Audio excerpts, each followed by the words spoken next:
કેમ છો વિદ્યાર્થીઓ?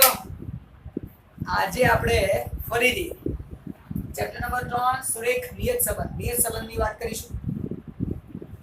નિયત સંબંધ આંકની વાત કરીશું અને આજે કરીશું દાખલાની શરૂઆત. ગયા ચેપ્ટરમાં સૂત્રો શીખવાડ્યા અને એ સૂત્રો ફક્ત કાર્લ પિયર્સનની રીતે જે દાખલા ગણતા હતા ચેપ્ટર 2 માં એના આધારે સૂત્રો શીખ્યા હતા. ટાઈમ વેસ્ટ નથી કરતો, સીધા દાખલાની શરૂઆત કરું છું કારણ કે મને ખબર છે તમને બધાને સૂત્રો આવડે છે. દાખલામાં શું લખ્યું હોય, ઉદાહરણ 1 લઈ રહ્યો. ઉદાહરણ 1 માં જે તમને ચોપડીમાં દાખલો આપ્યો છે એમાં તમે વાંચજો. અહીંયા મેં ટૂંકમાં લખ્યું.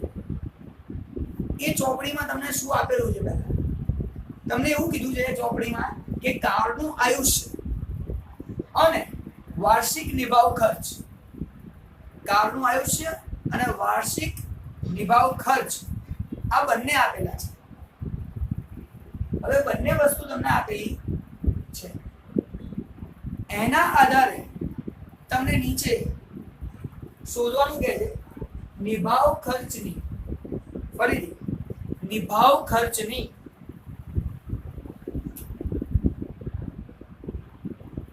કારના આયુષ્ય પરની રેખા મેળવો, એટલે કે નિયત સંબંધ રેખા મેળવો. તમારું કામ શું છે અહીંયા? નિભાવ ખર્ચની કારના આયુષ્ય પરની રેખા મેળવો. સર એ જ નથી ખબર. નિભાવ ખર્ચ અહીંયા મેં ધારી લીધું, જુઓ કારનું આયુષ્ય x ધારી લીધું, વાર્ષિક નિભાવ y ધારી લીધું. કારનું આયુષ્ય જે છે વર્ષમાં આપેલું છે, ત્યાં લખેલું છે વર્ષમાં, અને વાર્ષિક નિભાવ ખર્ચ હજારમાં એટલે 3 મીંડા લગાય એટલે મેં 3 મીંડા આ રીતે પણ લખેલું હોય તો તમને ખબર પડી જાય હજારમાં. કારનું આયુષ્ય 2 વર્ષ હોય તેનો નિભાવ ખર્ચ 10,000 થયો, 4 વર્ષ હોય તો 20,000 થયો, 6,000 હોય તો 25,000 થયો. આ નિભાવ ખર્ચ વાર્ષિક ખર્ચ વધતો જાય. તમને બધાને ખબર છે જેમ જેમ કાર જૂની થતી જાય એમ એમ એનો ખર્ચો, નિભાવ ખર્ચ એટલે ઇંગ્લિશમાં કહેવાય મેન્ટેનન્સ, એ વધતું જાય, એ વધારે માંગે. અને આ જ વસ્તુ છે જે આપણે અહીંયા જોવાનું. હવે તમને કહે છે નિભાવ ખર્ચની કારના આયુષ્ય પરની રેખા મેળવો. નિભાવ ખર્ચ એટલે y, એની કારના આયુષ્ય પરની એટલે x, y ની x પરની રેખા મેળવો. તમારા ચેપ્ટરમાં તો બધામાં y ની x પરની જ છે, પણ અહીંથી પણ ખબર પડે કે y ની x પરની રેખા મેળવો. અચ્છા, y ની x પરની રેખા એટલે શું? ગયા લેક્ચરમાં શીખ્યા છીએ, સૂત્રો શીખ્યા છીએ, એ લખું છું અહીંયા. ધ્યાનથી સમજજો સૂત્રને. અહીંયા લખીશ y બરાબર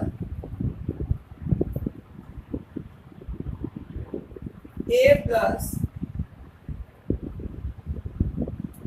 b x. આ થઈ ગઈ મારી નિયત સંબંધ રેખા. આની અંદર થોડોક ફેરફાર કરીશ પણ પછી, જેથી તમારા મગજમાં ઘૂસી જાય. આ રેખા મારે બનાવવાની છે. આ રેખામાં a અને b ની કિંમત જોઈએ. સાહેબ એ b વગર કશું થાય નહીં, તો એ કેવી રીતે મળે? તો એનું સૂત્ર બી આપણને ખબર છે સાહેબ, એકદમ સરળ. એનું સૂત્ર લખો અહીંયા, a બરાબર y બાર માઈનસ b x બાર. આ બે તો સૂત્ર હતા જે નવા છે, ધ્યાન રાખવા જેવા છે. બાકી એ સૂત્ર ધ્યાન રાખવા જેવું નહોતું. આ બે જેવા હતા જે નવા છે. સાહેબ આમાં x બાર અને y બાર એ તો સિમ્પલ આવડે જ, આના પરથી શોધી કાઢીશું. આ સિગ્મા x અને સિગ્મા y પરથી x બાર y બાર શોધી કાઢીશું. પણ આ b ની ઘણા બધા સૂત્રો હતા કે કોના આધારે? r ના આધારે બનાવ્યા હતા. ચલો જોઈએ b. તો આ b y x, b y x, y ની x પરની રેખા છે એટલે b y x. સાહેબ સૂત્ર, બીજું સૂત્ર વાપરું છું. કાર્લ પિયર્સનનું બીજું સૂત્રનો અહીંયા ઉપયોગ કરું છું. સાહેબ કેમ? કિંમતો છે, વર્ગો કેટલા છે, ગુણાકાર કેટલા છે, ફટાફટ થઈ જશે. એટલા માટે નિયમો એ જ ગયા વખતે બી કીધું, સમજો ધ્યાનથી. તો n sigma xy n sigma xy sigma x sigma y ભાગ્યા n sigma x square sigma x આખાનો સ્ક્વેર આખાનો વર્ગ. સિમ્પલ. સવાલ થઈ ગયો આપણું શું? જો આ b છે, જો આ a છે, આ બંને ab મળી જાય, આપણી રેખા મળી જાય. બરાબર છે? જોઈએ તો આની અંદર આપણને કોની જરૂર છે સાહેબ? n ની જરૂર છે. તો n આવ્યું 1 2 3 અને 4. આ છે આપણું n 4n. સાહેબ સિગ્મા xy જોઈએ છે, તો સિગ્મા અત્યારે જોવાનો નહીં. શું જોવાનું? xy, x અને y નો ગુણાકાર. તો પહેલા મારે કરવું પડશે x ગુણ્યા y. આ બંનેનો ગુણાકાર કરીએ. 10 દુ 20, 20 ચોક 80, 25 ચંગ 150, 30 18 240. સાહેબ આનો કરી સરવાળો એટલે મને મળી જશે sigma xy. Sigma x sigma y તો શોધેલા જ છે, જે અહીંયા આપણને જોઈએ. હવે xy નો સરવાળો કરીએ તો સાહેબ 80 ને 20 100, 100 અને 150 250. આ 250 240 થી કામ કરીએ. 250 250 500 500 માંથી 10 કાઢ નાખો એટલે 490. આ રીતે તમે સરવાળા મોઢે કરી શકો છો. સિગ્મા xy મળી ગયો, x મળી ગયો, y મળી ગયો, x નો વર્ગ સાહેબ, x નો વર્ગ બાકી શોધો. x નો વર્ગ. આ બધા x એ બધાનો વર્ગ કરી દો. 2 નો વર્ગ, 4 નો વર્ગ, 6 નો વર્ગ, 8 નો વર્ગ. સાહેબ આનો સરવાળો કરો. આનો સરવાળો સહેલો છે, જો સહેલી રીતે કરી. 16 ને 4 20. સાહેબ આ 20 અને આ 30 50. આ 6 ને 4 10 60, 60 ને 60 120. સિમ્પલ. 16 ને 4 20, 20 ને 30 50, 50 ને 10 60, 60 60 120. સિગ્મા x નો વર્ગ. સાહેબ બીજું સિગ્મા x આખાનો વર્ગ. એ તો છે સિગ્મા x આ બધી કિંમતો મળી ગઈ સાહેબ, એકદમ સહેલું. રકમ મૂકો ને v ની કિંમત શોધી કાઢો. તો અહીંયા n 4 1 2 3 4 સિગ્મા xy. સાહેબ સિગ્મા xy જે આપણો 490 લખી નાખો 490. Sigma x sigma y. સાહેબ સિગ્મા x છે 20, સિગ્મા y છે 85. તો 20 85 ભાગ્યા n 4 સિગ્મા x નો વર્ગ. સાહેબ સિગ્મા x વર્ગ 120. સિગ્મા x આખાનો વર્ગ નથી, સિગ્મા x વર્ગ 120.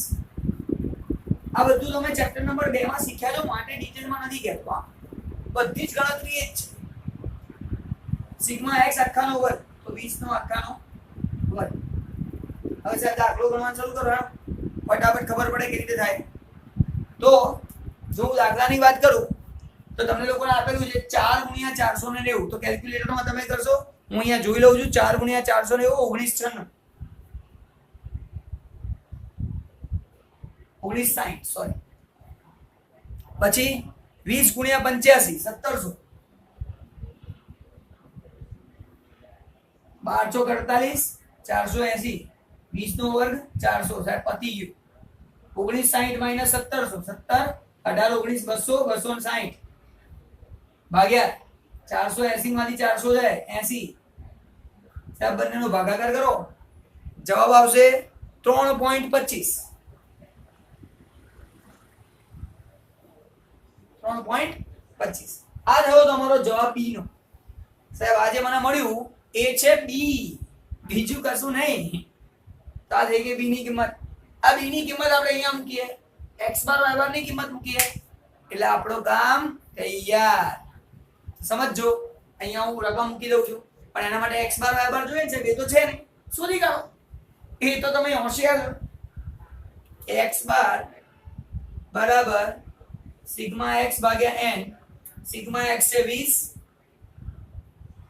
ભાગ્યા 1 2 3 4 એ ભાગ્યા 4 5 ચોક 20 એટલે 5 જવાબ આવે પતી.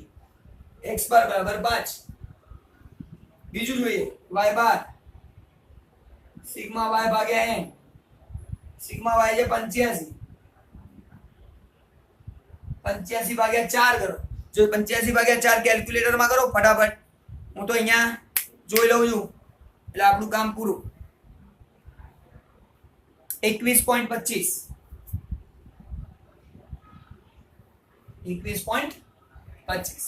એટલે x બાર 5 y બાર 21.25 બે રકમ મળી ગઈ. b ની કિંમત અહીંયા છે, a ની કિંમત આપણે સરળતાથી શોધી શકીએ. સિમ્પલ. ચલો જોઈએ y બાર 21.25 માઈનસ b ફેવાર્યો b 3.25 સાહેબ x બાર આવ્યો 5 21.25 3.25 ગુણ્યા 5 સાહેબ 3.25 ગુણ્યા 5 કરશો એટલે તમારો જવાબ આવશે 16.25. 21.25 માંથી 16.25 બાદ કરો 5 તો સાહેબ a મળ્યો 5 b મળ્યો 3.25. આ a અને b ની કિંમત આની અંદર મૂકી દો તો રેખા મળી જાય. y બરાબર a બરાબર 5 પ્લસ b ની કિંમત છે 3.25 અને x જે આપણે અત્યારે લખવાનું નથી કારણ કે મારે શોધવાની છે રેખા. તો આ થઈ ગઈ આપણી રેખા y ની x પરની રેખા. હવે પ્રશ્ન શું છે ધ્યાનથી સમજજો. નિભાવ ખર્ચની કારના આયુષ્ય પરની રેખા મેળવો. આપણે નિભાવ ખર્ચને ધારી લીધો y ધાર્યો, કારનું આયુષ્ય ધારી લીધું x એટલે y ની x પરની રેખા. આ પહેલા પ્રશ્નનો જવાબ મને મળી ગયો. નિભાવ ખર્ચની x પરની રેખા. તો એક જવાબ આપણને મળી ગયો. આને કહેવાય રેખા. આગળ શું કહે છે? જો કારનું આયુષ્ય એટલે આયુષ્ય આયુષ્ય કારનું આયુષ્ય 10 વર્ષ હોય એટલે કે x બરાબર 10 હોય. x બરાબર વર્ષ છે ને એટલે 10 વર્ષ હોય તો નિભાવ ખર્ચ મેળવો. સાહેબ નિભાવ ખર્ચ એટલે y થાય. આ નિભાવ ખર્ચ મેળવો એટલે y ની કિંમત મેળવો. જો x ની કિંમત 10 હોય 10 વર્ષ એટલે આ વર્ષમાં જ છે 2 4 6 8 10 એટલે 10 વર્ષ થશે તો નિભાવ ખર્ચ y કેટલો થશે એનો અંદાજ મેળવો. અંદાજિત કિંમત. પરફેક્ટ કિંમત મળે એવું જરૂરી નથી. આનાથી અંદાજ મળશે. તો આપણે અહીંયા x બરાબર 10 મૂકીને દાખલો ગણીએ. એ લખીશ x બરાબર 10 માટે તો આની અંદર x બરાબર 10 મૂકી દઈએ તો 5 પ્લસ 3.25 x ની જગ્યાએ મૂકી દઉં 10 y બરાબર એટલે y બરાબર 5 પ્લસ 3.25 ગુણ્યા 10. હવે આને સોલ્વ કરીએ સાહેબ. સિમ્પલ. 5 વત્તા 3.25 ગુણ્યા 10 પહેલા કરવા. આ બંનેનો ગુણાકાર પહેલા કરવા. તે તમારો જવાબ આવશે 32.5.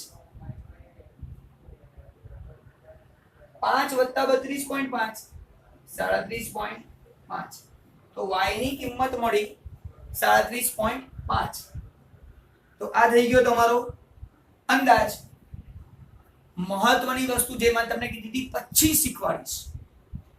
આ અંદાજિત કિંમત છે. અંદાજિત કિંમત ચોક્કસ કિંમત નથી.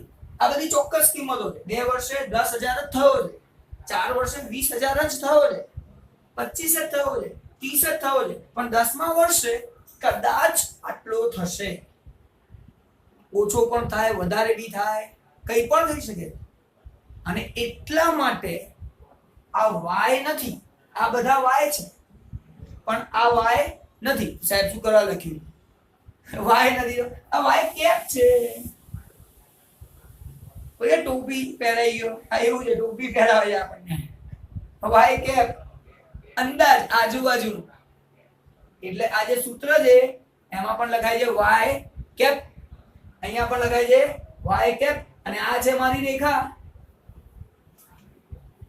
y ની x પરની રેખા. તો આ રેખા મળી, આ રેખા પરથી x ની કિંમત 10 મૂકી તો y નો અંદાજ મળ્યો. અંદાજ છે કેવી રીતે ખબર પડે? સાહેબ અહીંયા y કેપ છે, કેપ એટલે અંદાજ. આ અંદાજ નથી, આ ચોક્કસ કિંમત છે.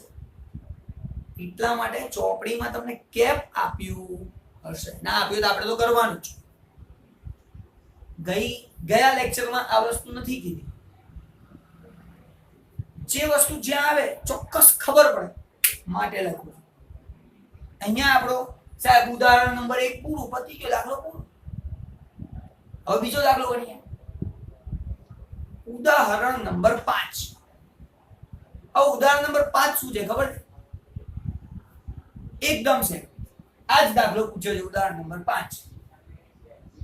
એટલે હું છે ને ખાલી અહીંયા નંબર બદલી નાખીશ. આ ઉદાહરણ 1 ની જગ્યાએ લખીશ ઉદાહરણ નંબર 5. રકમ બી આજ તમને લોકોને કીધી છે, સેમ ટુ સેમ, કશો જ ફરક નથી રકમમાં.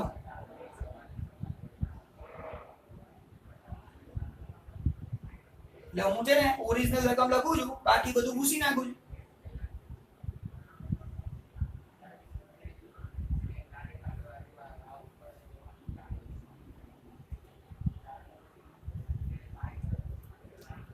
તો સાહેબ ફરીથી ગણવાનો મતલબ શું? કેમ ગણવાનું?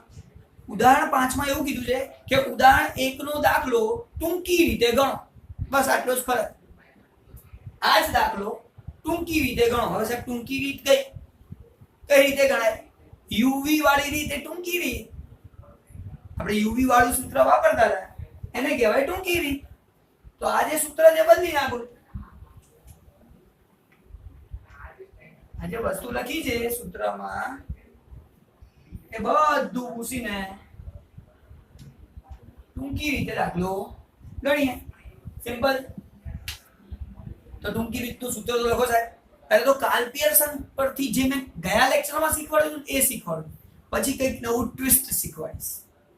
તો પહેલા કાર્લ પિયર્સન વાળી n sigma UV sigma U sigma B ભાગ્યા n sigma U square sigma U આખાનો સ્ક્વેર આખાનો વર્ગ. સાહેબ આ સૂત્ર હતું કાર્લ પિયર્સન પરથી આવું બને. આટલું લખી નાખીએ. પહેલા આના પર ગણીએ, પછી થોડું ટ્વિસ્ટ છે પછી શીખવાડું જાણે કેપની જેમ. જોઈએ જે ગયા લેક્ચરમાં કર્યું નથી. ચાલો હવે સાહેબ તો અહીંયા મારે u અને v જોઈએ. અહીંયા ક્યાં છે u v? તમને શોધતા તો આવડે છે u v. લખી નાખો u. u શેના પરથી મળે સાહેબ? x પરથી. x માઈનસ ધારેલી કિંમત, અહીંયા હું ધારી લઉં છું 4, તો x માઈનસ 4 અને ભાગાકાર કરું છું 2 થી, કારણ કે બધી સંખ્યાઓને 2 વડે ભાગી શકાય છે. એટલે આપણે 2 વડે, તમે ઈચ્છો એની જોડે ભાગી શકો, તમને ગમે એની જોડે ભાગી જાઓ, પણ આપણે તો અહીંયા 2 લીધો છે બસ, એ ધ્યાન રાખો. તો અહીંયા પહેલા 2 છે, તો 2 માઈનસ 4 માઈનસ 2 ભાગ્યા 2 માઈનસ 1, 4 માઈનસ 4 0 0 ભાગ્યા 0 ભાગ્યા કઈ બી કરો તો 0 જ આવે. 4 માઈનસ 4 6 માઈનસ 4 2 2 ભાગ્યા 2 1, 8 માંથી 4 જાય 4 4 ભાગ્યા 2 1 1 ગયા 2 જવાબ પતી ગયો સાહેબ. સિગ્મા યુ મળી ગયો. ઈઝી, ફટાફટ દાખલો થાય. આ બધું એટલે ફટાફટ કરું છું કે બીજા ચેપ્ટરમાં બહુ જ પ્રેક્ટિસ કરી. આટલું બધું ગણવા તમને તો સહેલું આવડે જ છે. v સાહેબ y માઈનસ ફરી ધારી લો, આ 20 ધારી લો, y માઈનસ 20 ભાગ્યા સાહેબ ભાગ્યા 5 લઈ લઈએ. ઈચ્છા થઈ લેવાય. ફરી કહું છું, ભાગવું હોય જેન જોડે ભાગવું હોય ભગાય. આપણે અહીંયા 5 લઈએ. 10 -20 -10 -10 ભાગ્યા 5 -2 20 -20 શૂન્ય. સાહેબ શૂન્ય લખો પદ્યું. 25 -20 5 5 ભાગ્યા 5 1 30 -20 10 10 ભાગ્યા 5 2 સરવાળો કરો. આ 2 ભાગ્યા 1 જવાબ પતિ પૂરું સાહેબ. સિગ્મા VB સરળતાથી મળી ગયું. UV મળે તો UV નો ગુણાકાર મળી જાય. શોધી કાઢો UV નો ગુણાકાર. U અને V નો ગુણાકાર 2 એકા 2 છે. શૂન્ય 1 એકા 1 2 દુ 4 4 ને 1 5 6 7. આને કહેવાય સિગ્મા UV. સાહેબ આગળ જોઈએ. U નો વર્ગ જોઈએ છે. સિગ્મા U નો વર્ગ જોઈએ છે ને, તો પહેલા U નો વર્ગ શોધીએ પછી સિગ્મા. તો આ બધા U આ બધાનો વર્ગ 1 0 1 4 4 ને 1 5 ને 1 6 સિગ્મા U નો વર્ગ. સાહેબ બધી રકમ મળી ગઈ. બિંદાસ મજા લો. દાખલા મૂકી દો ફટાફટ તૈયાર. જોઈએ બહુ જ મહત્વની વસ્તુ, ધ્યાનથી સમજજો. તમે લોકોએ અહીંયા ભાગાકાર કર્યો છે, તો આને આપણે કહીએ છીએ cx, આને કહીએ છીએ cy. આ તમને લોકોને ખબર છે, cx અને cy. હંમેશા યાદ રાખજો, જ્યારે પણ આ દાખલો ગણતા હો અને b ની કિંમત શોધતા હો, નિયત સવનાંક શોધતા હો, ત્યારે જો ભાગો તો પ્રોબ્લેમ થાય. તો એક સલાહ, ભાગવું નહીં. આમે લાઈફમાં બી ભાગો તો જ પ્રોબ્લેમ થાય. શાંતિથી પતાઈ જો કશું થાય નહીં. ભાગો તો પ્રોબ્લેમ થાય. તો મારી સલાહ એવી છે, ભાગવું નહીં, આ ભાગાકાર કરવો નહીં, સીધે સીધું બાદબાકી કરી જવા દેવો, એટલે પ્રોબ્લેમ ના થાય. પણ સાહેબ ધારો કે તો તમે ભાગી ગયા, પતી ગયું, પ્રોબ્લેમ થાય, શું કરવાનું? તો પ્રોબ્લેમ થાય તો આ સૂત્રમાં ગુણ્યા cy ભાગ્યા cx લખવાનું. Most IMP. cy ભાગ્યા cx લખવાનું ભૂલવાનું નહીં. જો ભાગો તો અહીંયા ગુણાકાર કરવાનું ભૂલવાનું નહીં. બીજું, જે પાછળ હોય નીચે આવે, શીખ્યા છીએ આપણે. જ્યાં પાછળ x તો cx નીચે, cy ઉપર. x વાળું નીચે, y વાળું ઉપર. એ તો ટેન્શન જ નથી. સિમ્પલ. તો અહીંયા સૂત્રમાં આટલો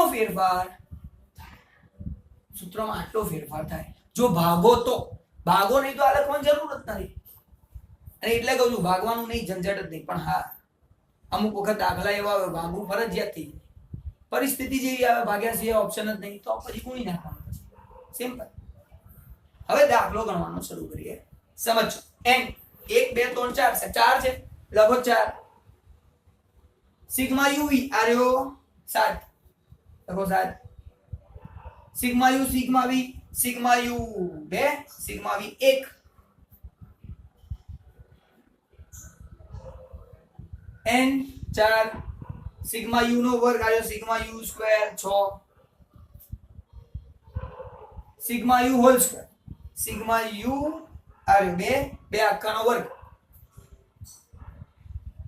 સાહેબ ગુણાકાર ભૂલવાનું નહીં, ગુણાકાર કરવાનું ભૂલવાનું નહીં. તો cy સાહેબ cy ભાગ્યા છે કેટલા? 5.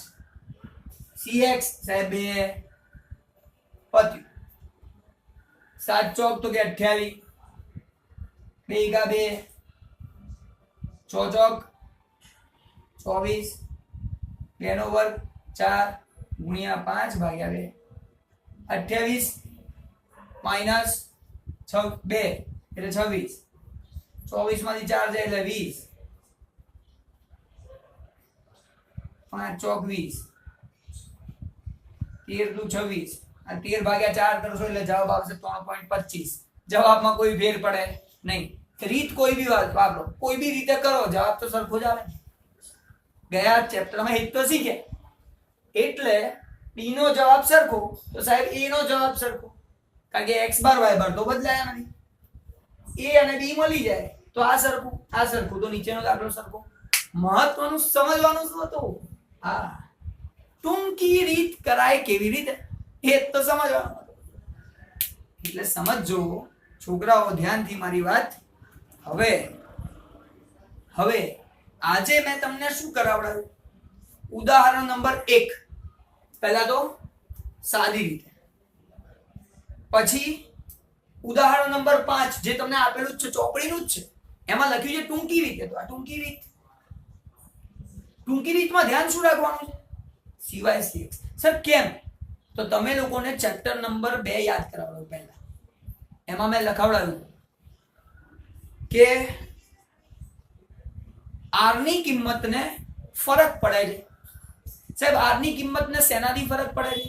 તો કે બાદબાકી કરો કોઈ ફરક ના પડે, ભાગાકાર કરો કોઈ ફરક ના પડે, ગુણાકાર કરો કોઈ ફરક ના પડે, સરવાળો કરો કોઈ ફરક ના પડે, નિશાનીનો ખાલી ફરક પડે R ની કિંમતને.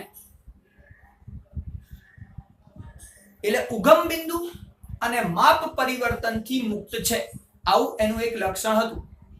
R નું લક્ષણ, R એ ઉગમ બિંદુ અને માપ બંનેના પરિવર્તનથી મુક્ત છે. પરંતુ આ R નથી, આ B છે, એના ઉપરથી આવ્યું છે.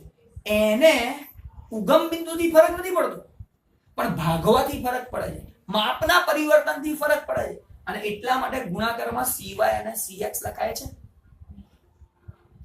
B ને ભાગવાથી ગુણાકારથી ફરક પડે છે, જ્યારે R ને ફરક પડતો નથી. એટલે એને ઉગમ બિંદુથી બી ફરક નથી પડતો, માપથી બી ફરક નથી પડતો.